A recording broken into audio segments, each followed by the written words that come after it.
This is the fourth part of this story. If you haven't seen the previous part, I recommend that you do. You'll find the link in the description. Affect you, but the destiny of all of them. They imagine it as a way for you to express his anger. Ling asks the ancestors if he can leave now. Mo sighs, saying that they almost made a big mistake. He also comments that he is very considerate not to want to embarrass the younger generation.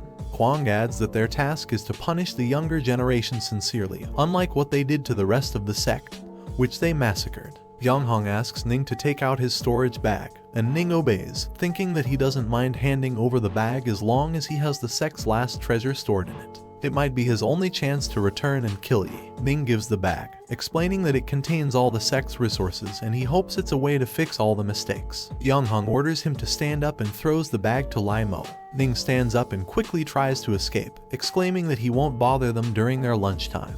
However, Juge and Yanghong join forces to unleash a celestial poison on Ning's remaining arm as punishment. Juge clarifies that the poison will spread throughout Ning's body for 3 days. Ning begins to curse everyone for losing his last remaining arm. Juge exclaims that he heard it already. He didn't want to directly take his life, just punish him with something mild, and whether he survives or not depends on his luck. After these words, Juge finishes Ning off with a strong punch that sends him flying. Later, in the Xuanwu hideout, we see Ning beating up his spy, who pleads that it was a misunderstanding and tries to explain everything. This only angers Ning further, and he kicks the spy to the ground, shouting that he didn't misunderstand anything. One of the Sect students asks Ning what they should do. They are the only ones left in the clan and can still avenge all the fallen if they manage to recover the scarf and the Devourer of Heavens. But Ning tells them that he can't seek revenge with his only hand poisoned. Out of rage, he kicks the spy in the stomach, brutally impaling him. The elder exclaims that it's the end of the feud between the clan and Yi's martial arts gym. Anyone who offends Yi's gym will end up the same way or worse. Ling asks what's inside the gym and why everyone was disintegrated in the blink of an eye with such great force. Ning gives a speech to all those remaining in the sect, saying that in terms of absolute strength, they can do nothing. They have no choice but to let go of hatred, but they must continue to monitor the Qingshan sect. Ling questions him as she doesn't understand what Ning is trying to say. Ning reminds them that the Xuanwu and Qingshan sects have been at odds for thousands of years, but they always maintain balance in everything. Until the protagonist arrived, he never imagined that an isolated power pretending to be immortal descended from the sky to the earth. He also adds that Lu Qingshan became friends with Fang and was rewarded with a sacred weapon.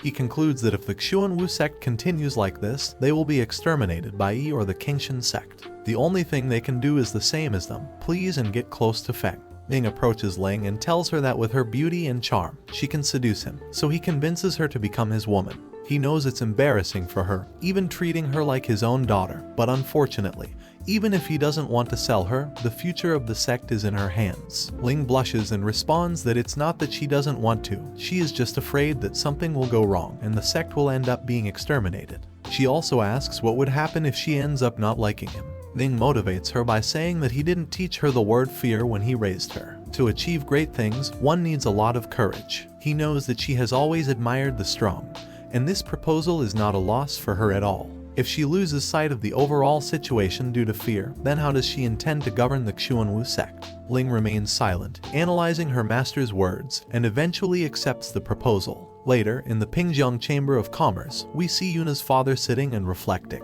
The Chamber of Commerce was about to go bankrupt after rejecting Yifeng's book. He requests Yuna to come, and she wonders why her father called her so urgently, face to face. The man asks her about what she thinks of Yifeng. She replies that although she doesn't know him, she feels that being the author of the country's most popular novels, he must be a handsome young man. She blushes as she says this. Her father is impressed and tells Yuna the truth. The Yifeng Chamber of Commerce surpassed Pingjiang in sales with a single book, The Supreme Treasure. Because of this, the first-level Chamber of Commerce project has begun, and he asks his daughter to have a good relationship with Yifeng. He was willing to sell her to save her life due to his bad decision. Yuna understands and tells him that she is willing to be with Yi since she imagines him as a good man. We see her getting ready and preparing to meet him.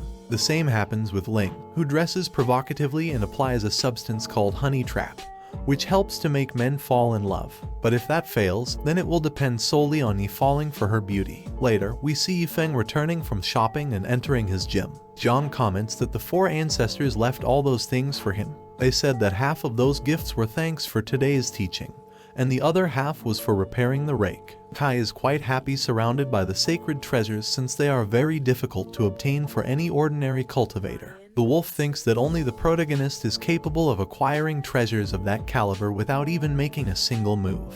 Fang approaches the items and begins to inspect them. He sees each of the objects as damaged trash and mentions that he prefers to have money since he can't even use the objects as toys for dogs. The protagonist finds an object that catches his attention and takes it. Kai becomes alarmed and looks at it intently. We see Feng cosplaying as a girl and reciting fragments of a song from that world. Zhang and Kai look at Yi with confusion. The latter tells them to forget what he did, proclaiming them as uncultured people for not understanding the art called cosplay. He decides to place all the items in the utility room with Zhang's help. After a while, we see Kai fearfully observing the utility room because, ever since he opened the door, a terrifying and dense aura has been emanating from inside.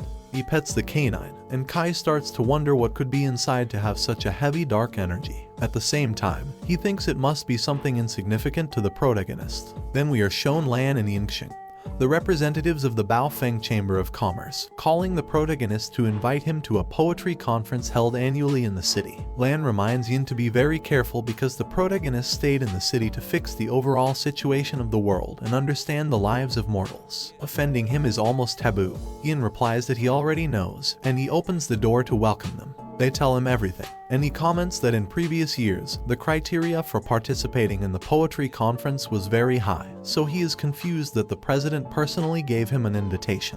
Yin reveals that his book, Supreme Treasure, has now become a popular and internationally recognized name. It has become one of the greatest and representative literary figures Jiangping has had in years. Yin looks quite excited while telling this to the protagonist. He hands over the invitation and adds that there is still time for him to show up at the meeting.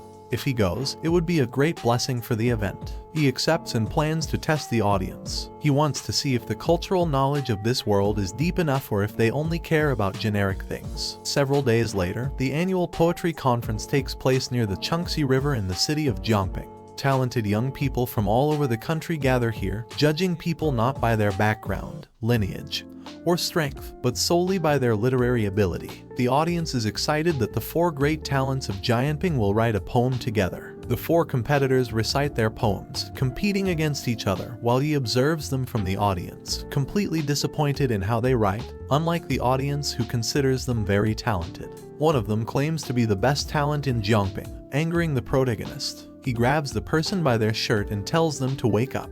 He starts to leave angrily. We see Ling surrounded by men reciting poetry to conquer her. She sees our protagonist and thinks to herself that she has learned about Yi's work and habits. As long as she doesn't ruin the protagonist's original intention of experiencing a mortal life, she will continue to maintain a low profile. Ling approaches Yi and then pretends to stumble and fall, hoping he will catch her. However, Yi hesitates and evades her, leaving the citizens to catch the girl. They blush and express their love for her, but Ling knocks them away, trying to find Yi. We move on to a scene with Yuna, who has a portrait of Yi. She is searching for him and manages to find him. She approaches him, introducing herself as the daughter of the president of the Pingjian Chamber of Commerce. He greets her but ignores her, annoyed, believing that the Chamber of Commerce wants to convince him to return after the scam. Yuna tries to explain, but she is interrupted by Ling. Ling speaks arrogantly, saying that Yuna looks ridiculous after what they did to Yi, yet she still tries to get his attention. Annoyed, Yuna turns around and yells at Ling, saying that she is the only ridiculous one, and asks for her name. The two face each other, both stating that neither of them is worthy of being with Yi, while the men look at them with infatuation. One of them shouts that one of his friends may not have a good appearance but can favor those two girls. The young man has a lemon-shaped head and recites a poem to try to conquer them, earning praise from his friend. Suddenly, someone shouts the protagonist's name. He turns around and sees that it's Peng, who is once again reproaching him for following her after he ruined her work. He ignores her and continues on his way, but Peng insists that he face her after humiliating her like that, as she won't let him get away with playing the hero and having the ego not to talk to her because of a book he wrote. She also tells him that Lan is not there to protect him, emphasizing that he is just a mortal and she can kill him if she wants. Everyone is impressed by this argument. She continues to belittle the protagonist, insulting his gym, his friends, and even calling him a failure whom no woman would be interested in. He turns around to confront her until Peng receives a slap and falls to the ground. It's Yuna protecting him. He looks shocked at the situation, and Peng gets angry. The citizens wonder if a mortal really dared to hit a cultivator. He stands in front of Yuna to defend her, even willing to use his martial arts. But once again, Peng receives another slap that knocks her down. This time, it's Ling. Peng interrogates her to know who she is, but Ling simply says that she is a fan of the protagonist. Peng's anger reaches a point where she stands up and uses her abilities to try to kill both of them, not believing that he is really that important. Ling mentions to the protagonist that it's not appropriate for a gentleman to interfere in women's affairs, so she asks him to leave it to her. Yuna exclaims that she is just taking advantage of the situation to gain an advantage. Peng tells the two of them that they are foolish mortals who have disrespected her, and that they will need a severe punishment. Yuna replies that she wasn't referring to her. Angry, Peng shouts that it's too late to repent and that Yuna slapped her. She demands that Yuna kneel, and when she doesn't obey, Peng releases a spiritual energy aura. She draws a sword and looks at Ling,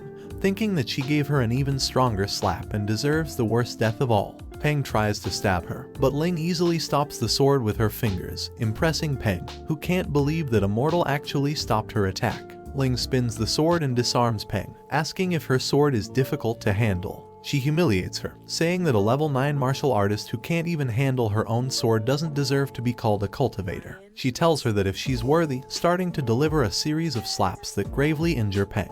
The latter contemplates Ling's identity. Ling comments that with such little energy, she's not surprised that no sect accepted her. Peng falls to her knees, wounded, saying that she doesn't deserve such treatment.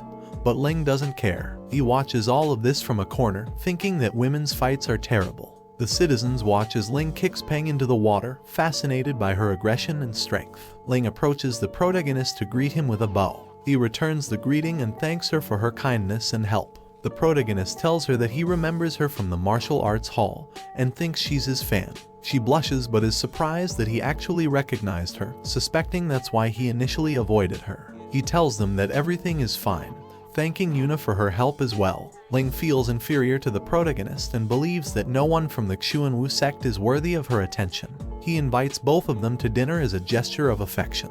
Yuna is surprised by his politeness. They both accept, while the villagers in the background are saddened by not having the protagonist's luck. Later, we see Peng sitting on some stairs, crying. Wu Jai appears and mistakes her for someone else, punching her. He yells at her, asking who she is and why she is wearing Peng's clothes. She tells him that she is Peng and begs him to chase after Fang and kill him as revenge for damaging her face. However, Wu kicks her, exclaiming that her face is already ruined from the punches and he won't help her because she is ugly. Regretting not being able to touch her when she was still beautiful, he also feels disgusted with himself for being so unlucky. Peng starts crying, looking at Wu. She thinks that he is looking at her the same way Lan and now Ling did, saying that they are all the same and will always see her as someone worthless to harass. She laments what she did wrong to deserve such treatment. All she wanted was to cultivate peacefully and have control over her life, and she worked tirelessly so that Wu could be proud of her and have reasons to want a good life with her. She shouts if she is asking for too much and gets up to grab Wu, saying that he is treating her like filthy mud that he trampled on.